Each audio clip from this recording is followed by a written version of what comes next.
senden evvel vadem yeterse, başucuma garip diye yaz emmi.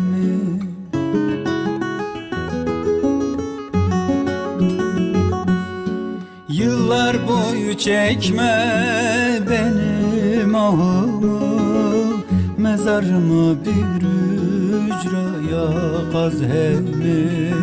Dost beni, yar beni